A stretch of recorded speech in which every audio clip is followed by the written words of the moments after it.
Hi, it's me, Mr. Mouse. You know how when you drive into some cute little village, there's a sign that says, "Welcomes careful drivers." Well, what they really mean is, "Slow down, you reckless dingbat." Well, eSure.com really welcomes careful drivers. New customers get a 10% online discount and could get a healthy no-claims deal. Terms and conditions apply, yada, yada, yada. So, for car insurance at Mice's prices, get up out of your chair right now and visit eSure.com. Come on, give us a click. Breaker, the copy, over.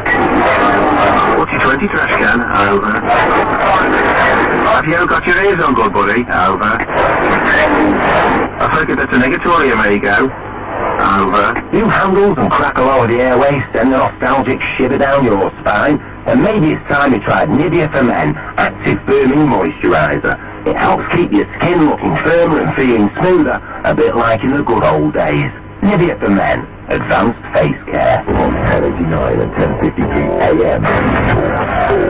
42 years ago, JFK assassinated in Dallas, Texas, and there have been so many theories, but Lamarr Waldron in the United States, co-author of The Ultimate Sacrifice, believes that he's got the one that is absolutely true, and he's also talked to people who the official investigating commission didn't talk to. Even at this length of time, he says that what he knows is what you should know, and this is what really happened. So, Lamarr, let's just go back very slightly over what we've talked about so far. We have a plot to invade Cuba, plus some people motivated to stop JFK actually doing that. Yeah? Exactly right. And they weren't just concerned about stopping JFK from invading. These mafia godfathers were being prosecuted by Bobby Kennedy, being threatened with deportation, long jail sentences. These were three of America's most powerful mafia godfathers. And people that you don't mess with, Jimmy Hoffa arguably messed with these people, and look what happened to him. He was a union leader, yeah? And we explained that exactly, that role that Hoffa played in this plot and why and when he was killed. And something else, you asked a very good question. How could this stay secret for so long? One other thing we reveal for the first time in the book, and we actually show this document in the book, and it's at the National Archives. Anyone can go find it at the United States National Archives. That in the days and the weeks before Dallas, Robert Kennedy had a secret committee making plans about what to do in case of the possible, and this is a quote from this document, assassination of American officials, end quote, if Castro found out about the coup plan and tried to retaliate. So much of what we think of today as the cover-up in terms of the autopsy and everything else was actually being talked about and planned by Bobby Kennedy in this secret committee, and literally in the days and weeks before Dallas. So when you ask, well, how could the Tampa assassination attempt be so completely covered up, an attempt, by the way, which had a dozen parallels to Dallas, just amazing, it's because they had been prepared for this eventuality. Now, the Mafia knew if they could plant links pointing to Castro with these assassination attempts, that even a failed attempt would have to be covered up. And that's exactly what happened. It's just as in this day and age, if you wanted to set somebody up for something, create a scenario that wasn't as it seemed to be, I suppose the person you would put in the frame for it is Saddam Hussein. I think about him as Osama bin Laden. Oh, well, and I have to say, you will be surprised. It's a shame so much has been kept secret for so long, the intelligence failures on the part of the CIA and the FBI and the lack of cooperation, because several attempts by the U.S. to stage a coup against Saddam Hussein in the early and mid-1990s failed for exactly the same reason JFK's coup plan against Castro failed, but because so much had been covered up for so long, the same agencies kept making the same mistakes. The same with the intelligence failures that allowed 9/11 to happen.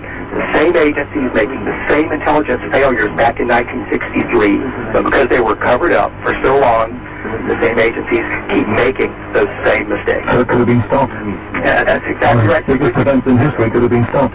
Which is why we are trying to finally, with the aid of these people who worked with John and Bobby Kennedy, get the truth out so that the United States and other countries don't keep making the same mistakes decade after decade. But so many theories and so much information appears all the time that seems to muddy the water. One thing I discovered reading into this today was something I'd never heard about, was an apparent attempt to get rid of Kennedy in Miami a year before he was finally assassinated. Have you heard about that one? Well, actually, the rumored Miami attempts are actually that there was actually no big open motorcade in Miami, and it was actually rumors of this a real motorcade in Tampa with a real a real plot to kill JFK that is responsible for the rumors about Miami.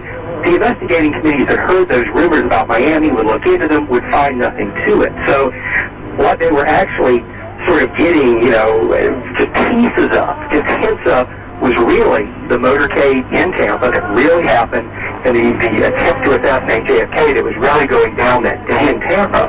And yet, even though JFK was told that there were gunmen on the loose planning to shoot him from a building with high-powered rifles, he went ahead with that Tampa motorcade so that he had an important speech to give that night to the leader of the coup in Cuba, a speech about Cuba that would basically had a paragraph written by the CIA that would promise JFK's personal support.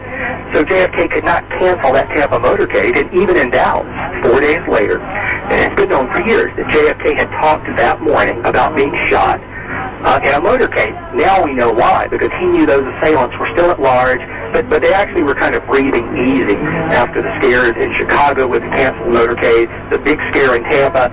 In Dallas, they actually felt like they could finally relax, let their guard down somewhat. But as we know, the mafia, since one of the mafia godfathers who controlled Dallas, it infiltrated the Kennedy's coup plan and had a dozen people that knew about it, and 6 of these mafia associates were actually working on it. That's where they finally got JFK. But again, it was Bobby Kennedy who controlled the autopsy. We've all heard about the various problems with the autopsy and the missing brain and that sort of thing, correct? Mm-hmm. Well, that was actually all controlled by Bobby Kennedy. Why? Well, to protect the top-secret coup plan. The coup in Cuba was not going to be an open invasion, an Iraq-style invasion by JFK. It was to be a palace coup with the new leaders of Cuba that would include some Cuban exiles close to Bobby Kennedy, and we talked to several of those, would then go into Cuba, and this new provisional government would call for assistance from the U.S. The leader of the coup in Cuba, or the Cuban exile leaders, they would not claim credit for Castro's death. Castro was still too popular in Cuba. Castro's death, as we were told, would have been blamed on someone else, like, for example, a Russian or a Russian sympathizer. So this new provisional government in Cuba would say, some Russian sympathizer killed our beloved Fidel. We need help to be sure the Russians don't try to take over Cuba. And they would invite the U.S. forces to come in, so it was supposed to never be known. Oh, very neat. If it had come off. So Bobby Kennedy is in panic mode immediately after the killing of his brother, not because my brother's been shot, although that obviously is a personal blow to him, but because of this, what we were up to might get out, and that's what he was trying to stop. And that could have triggered, just a year after the Cuban Missile Crisis, that could have triggered a nuclear confrontation with the Soviets if that had come out. So people wonder, well, what could be more